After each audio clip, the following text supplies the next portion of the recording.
नमस्कार दोस्तों, स्वागत है आपका हमारे official YouTube channel GS bye Neeraj sir में। कैसे हैं आप सब? मैं उम्मीद करता हूं स्वस्थ होंगे, मस्त होंगे, अपनी तैयारी में व्यस्त होंगे।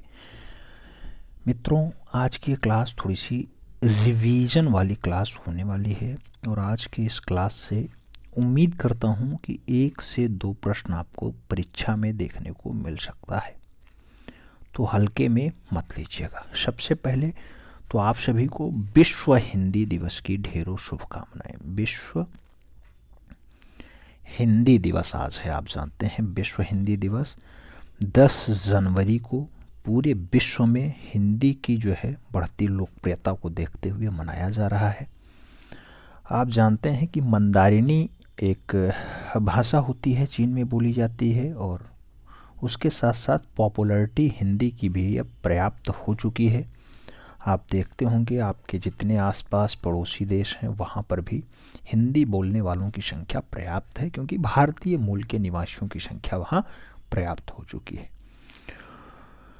हालांकि अब हम बढ़ते हैं अपने टॉपिक की तरफ और आज हम लोग देखेंगे रस सिद्धांत और उसके कुछ व्याख्याकार, कुछ 2-4 पुस्तकें, और पुस्तकों के साथ याद रखिएगा कि हम लोग भरत मुनि के जो 8 भावों को व्यक्त करते हैं उन्हें देखने का प्रयास करते हैं। जो रस हैं, जैसे श्रृंगार रस है, रति भाव होता है, प्रतीक रंग श्याम होता है, स्त्री पुरुष का प्रेम बड़े ढंग से जो है श्रृंगार में प्रयुक्त किया जाता है। तो इस पर थोड़ी सी बात होगी।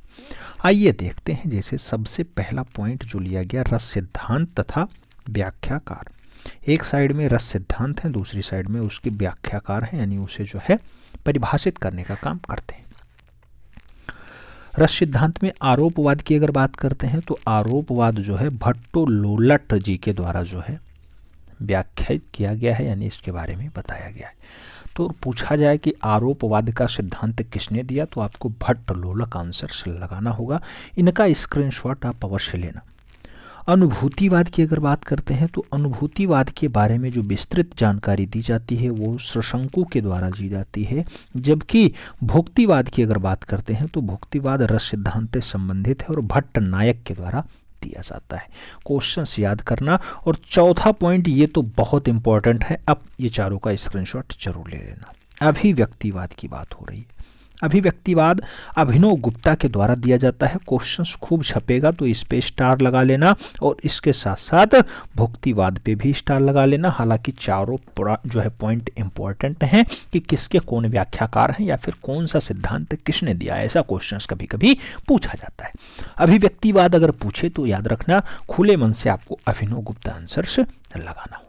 आज सुबह आपकी क्लास नहीं हो पाई, उस असुविधा के लिए हमें खेद है। फिलहाल ठंडी पर्याप्त है और हल्का सा चोट जो है लगा हुआ है पैर में, उसकी सिकाई के चलते जो है क्लास नहीं हो पाई है। बहुत हल्की सी चोट है, बाकी कोई दिक्कत नहीं है, सब कुछ सही हो जाएगा, बस टाइम लगेगा, ठीक है। और ये भी याद रखना है कि आज 10 तारीख है और 10 तारीख से एक नया बैच का अनाउंसमेंट हुआ था 10 जनवरी 2023 से। तो आज से हम लोग एक नए बैच के साथ भी जुड़ने जा रहे हैं। जिन लोगों ने पेमेंट कर दिया है बहुत अच्छी बात है, जिन लोगों ने नहीं किया है वो लोग भी आराम से पेमेंट कर सकते हैं, क्योंकि नाम मात्र की शुल्क ली जा रही है। पेमेंट आप अगर भेजना चाहते हैं तो 9919 10 22 और 24 वाले नंबर पे फ़ोन पे, गूगल पे, भीम UPI या पेटीएम कुछ भी कर सकते हैं। पेमेंट भेजिए, उसका स्टेटस वाला स्क्रीनशॉट लीजिएगा जो व्यू डिटेल्स में आता है, जिसमें आपको UTI मिलती है, यानी आपने जो ट्रांजैक्शन किया है उसकी ID मिलेगी, ट्रांजैक्शन डेट होता है, ट्रांजैक्शन टाइमिंग होता है, वो वाला स्क्रीनशॉट। और अपना शुभ नाम ज़रूर आपको भेजना है, अपना शुभ नाम ज़रूर भेजना है। पूरी की पूरी तैयारी व्हाट्सएप पेड ग्रुप के माध्यम से होगी। पेमेंट का स्क्रीनशॉट आपको 7380464607 पे भेजना है, याद रखिएगा। पेमेंट का स्क्रीनशॉट और अपना शुभ नाम 7380464607 पे अवश्य भेजें। बाकी आगे की तैयारी हम लोग अनवरत आगे बढ़ा रहे हैं। याद रखिएगा आज से ही नया बैच स्टार्ट है। अगर आप डिले करेंगे तो आपको टाइम से मिलेगा क्लास, जो रिकॉर्डिंग हो चुकी होगी वो आपको मिल जाएगी। लेकिन अगर आज से जुड़ रहे हैं तो आपको पूरा स्टार्टिंग से बढ़िया से मिलेगा। हालांकि जो लोग थोड़ा लेट में जुड़ेंगे उनको भी क्लासेज मिलेंगी, वही क्लास मिलेगी, ऐसा नहीं कि क्लास दूसरी होगी, सेम क्लास मिलेगी। लेकिन बस यही है कि उन्हें इकट्ठा बंडल में मिलनी स्टार्ट हो जाएगी, क्योंकि डे बाय डे आपको क्लास तो स्टोर होती जाएगी।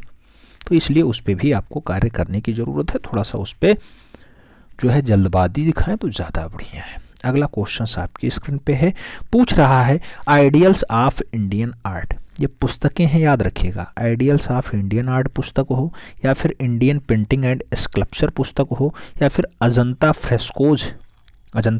फ्रेस्कोज की अगर बात हो, ये सारी की सारी पुस्तकें हैं अर्नेस्ट बेनफील्ड हैबले ने लिखी हैं। तो ये पुस्तकें इंपॉर्टेंट हो जाती हैं, इन्हें याद रखने की ज़रूरत है, इन्हें याद रखने की ज़रूरत है। आगे बात करते हैं, तो अनुमतिवाद सिद्धांत किसका है? अनुमतिवाद सिद्धांत की अगर बात करते हैं तो यह सिद्धांत जो है सुशंकु के द्वारा दिया जाता है। जैसे अभी आपने सुशंकु के बारे में देखा है, तो वहां हमने कहा था अनुभूतिवाद का सिद्धांत भी उन्होंने दिया। तो अनुभूतिवाद तो दिया ही दिया है, अनुभूतिवाद के साथ साथ अनुमतिवाद का भी सिद्धांत जो है सुशंकु के द्वारा दिया जाता है। आगे बात करते हैं, अगला पॉइंट जो आ रहा है बहुत इंपॉर्टेंट पॉइंट आ गया। भुक्तिवाद सिद्धांत के प्रतिपादक कौन है? भुक्तिवाद अभी हमने जस्ट पढ़ा है कि भट्ट नायक जी आराम से भुक्तिवाद को संपादित किए थे। तो ऐसा सिद्धांत रस सिद्धांत से संबंधित और भट्ट नायक जी ने भुक्तिवाद का सिद्धांत प्रतिपादित किया है। याद रखना मित्रों, ये दिमाग में बिठा लेना कि 1 से 2 प्रश्न यहाँ से दिखाई दे जाता है। कभी पूछ लेता है कि रौद्र रस का रंग कैसा है, तो कभी पूछ लेता है हास्य रंग जो है हास्य रस का रंग कैसा है, कभी पूछता है भरत मुनि के अकॉर्डिंग कितने रस होते हैं, कभी कोई पुस्तक का नाम पूछ लेता है। तो इस पे आपको काम करने की जरूरत है। अभिव्यक्तिवाद सिद्धांत किसका है? तो अभिव्यक्तिवाद सिद्धांत की अगर बात हो तो याद रखिएगा अभिनव गुप्ता का है, जो हमने कहा था। ये चारों का स्क्रीनशॉट ले लीजिए, वो 4 बहुत इंपॉर्टेंट हैं आपके दैनिक जीवन में। ऐसे आपसे मान लो पूछ ले कि रस मीमांसा किसने लिखा? रस मीमांसा किसने लिखा? अगर रस मीमांसा की बात हो जाए तो रामचंद्र शुक्ल लगाइएगा आंसर से, आंख मूंद करके रामचंद्र शुक्ल सही जवाब लगा लीजिएगा, शुक्ल जी का। ठीक है, आगे बढ़ते हैं और अगला पॉइंट आएगा आपके भरत मुनि के अकॉर्डिंग अस्थाई भाव, रस, प्रतीक, रंग और उसके लक्षण। लक्षण कैसे दिखाई देते हैं? कोई रस होता है, उसका अस्थाई भाव क्या होता है, रस का प्रतीक रंग कैसा होता है, इन सभी पे बात करने की जरूरत है। आप जानते हैं भरत मुनि ने 8 रसों का उल्लेख किया है। 8 में जैसे सबसे पहले रति अस्थाई भाव किसका होता है? तो श्रृंगार रस का होता है। श्रृंगार रस का जो प्रतीक रंग होता है श्याम होता है, और जो इसका लक्षण दिखाई देता है श्रृंगार रस का, वो स्त्री और पुरुष के प्रेम के रूप में दर्शाने का प्रयास भरत मुनि के अकॉर्डिंग किया गया है। दूसरा रस आता है हास्य, और हास्य रस का जो अस्थाई भाव होता है वो हास होता है। और हास की अगर बात करते हैं तो इसका प्रतीक रंग कैसा होता है? श्वेत होता है। तो हास्य रस का जो प्रतीक रंग है श्वेत होता है, और हास्यास्पद कार्य जो है इसके लक्षण दिखाई देते हैं। अगले पॉइंट की अगर बात करते हैं तो शोक रस आता है। शोक रस नहीं होता बाबू, करुण रस होता है। शोक इसका क्या होता है? तो करुण रस होता है। शोक इसका स्थायी भाव होता है, और आप जानते हैं कि इसका प्रतीक रंग जो है कपोत होता है, कपोत। और इसका जो है क्या लक्षण जो है वियोग के रूप में दर्शाया जाता है। कपोत माने कबूतर की तरह दर्शाया जाता है करुण रस को। ठीक है, तीसरा रस करुण हो गया। श्रृंगार पढ़ा, हास्य पढ़ा, करुण पढ़ा। करुण के बाद आपको वीर रस, चौथा रस देखना है। वीर का जो अस्थाई भाव है ये उत्साह दिखाई देता है, वीर में उत्साह होता है। और वीर की अगर बात करते हैं तो इसका जो रंग दिखाई देता है यानी प्रतीक रंग ये गौर होता है। और गौर के साथ अगर बात करते हैं इसका लक्षण कैसा दिखाई देता है, तो सत्कार्य का उत्साह दिखाई देता है इसका साफ साफ लक्षण। 5वें क्रम पे हम लोग बढ़ते हैं, और 5वां क्रम अपना रौद्र रस है। रौद्र रस की अगर बात करते हैं तो रौद्र रस का जो अस्थाई भाव होता है वो क्रोध होता है, क्रोध होता है। और क्रोध के साथ अगर बात करते हैं इसका प्रतीक रंग तो रक्त होता है, रक्त क्रोध। रौद्र का रक्त होता है। और रक्त के साथ अगर इसके आप लक्षण की बात करें तो दुष्ट दलन, दुष्ट दलन जैसा इसका जो है लक्षण दिखाई देता है रौद्र रस का। आगे बात करते हैं, 6वां रस आपका आता है विभेत्स रस। ये आचार्य भरत मुनि के अकॉर्डिंग हम लोग चल रहे हैं। विभेत्स रस की अगर बात करते हैं तो इसका स्थायी भाव जुगुस्सा होता है। और जुगुस्सा की अगर बात करते हैं तो इसका जो रंग होता है यानी प्रतीक रंग वो नीला होता है विभेत्स रस का। और जो इसमें डाटा निकल के आता है यानी इसका लक्षण कैसे आप पहचानेंगे, तो अगर घृणा कहीं दिखाई दे तो समझ लीजिएगा विभेत्स रस के बात के बारे में जानकारी मिल रही है। जो गुस्सा यानी विभेष रस हो गया। 7वां रस है आपका भयानक रस, और भयानक में भय दिखाई देता है, यानी कुल मिला के इसका अस्थायी भाव भय होता है। और अगर बात करते हैं किसकी, भयानक रस की, तो भयानक रस का जो रंग होता है वो कृष्ण होता है, और अनिष्टि की आशंका जो है यहाँ पे दिखाई देती है। लक्षण ऐसे आप पहचान सकते हैं। जबकि अंतिम रस आपका 8वां है भरत मुनि के अकॉर्डिंग, अद्भुत रस। अद्भुत रस की अगर बात करते हैं तो अद्भुत रस का जो अस्थायी भाव है वो विषमय होता है, और विषमय में जो रंग प्रतीत होता है वो पीत रंग होता है, और पीत रंग के साथ साथ जो यहाँ पे वो डाटा दिखाई देता है, यानी आप पहचानने की तरीका देखेंगे तो अलौकिकता यहाँ पे बहुत अच्छे से दिखाई देती है। लक्षण अलौकिकता के जो है अनुसार आप देख सकते हैं।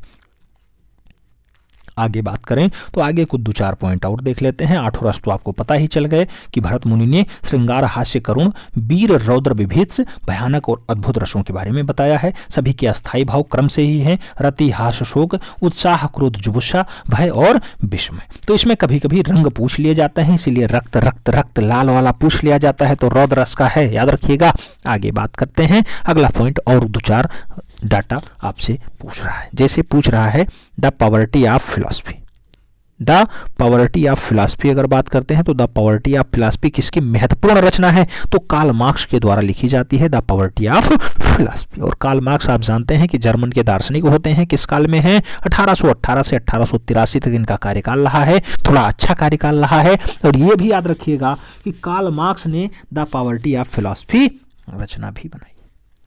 एक पॉइंट और, सर्वप्रथम किसने नाट्यशास्त्र में 8 रसों को बताया, तो हमने बार बार इसीलिए फोकस किया कि 8 रस जो आपके हैं, श्रृंगार, हास्य, करुण, वीर, रौद्र, विभीष, भयानक और अद्भुत, ये जो है बात सबसे पहले भरत मुनि ने की है। और ये पॉइंट कई बार छपा है आपकी परीक्षा में, टीजीटी आर्ट में। टीजीटी आर्ट में परीक्षाएं तो खूब होती हैं, लेकिन आपका फोकस इस टाइम 148 फतेह कराने में है, यानी फाइनली आपको टीजीटी आर्ट पे फोकस करने की जरूरत होती है। मॉर्निंग ऑफ आर्ट आप जानते ही हैं, मॉर्निंग ऑफ आर्ट चाहे मीनिंग ऑफ आर्ट कहो, सारे meaning of art meaning of arts पुस्तक अगर पूछा जाए तो हर्बर्ट रीड लगाइएगा, जबकि द पॉवर्टी ऑफ फिलॉसफी अगर पूछा जाए तो आपको कार्ल मार्क्स लगाना है। ठीक है, और कोई बात अगर है तो आप लोग कमेंट बॉक्स में लिख दीजिएगा। रौद्रस का रंग खूब पूछा जाता है, लाल याद होगा, आप लोग सॉल्व किए होंगे तो आपको पता होगा रौद्रस का रंग क्या, लाल लाल लाल बहुत बार पूछा गया है। चलो मिलते हैं नेक्स्ट में, तब तक के लिए दिल से सैल्यूट, जय हिंद।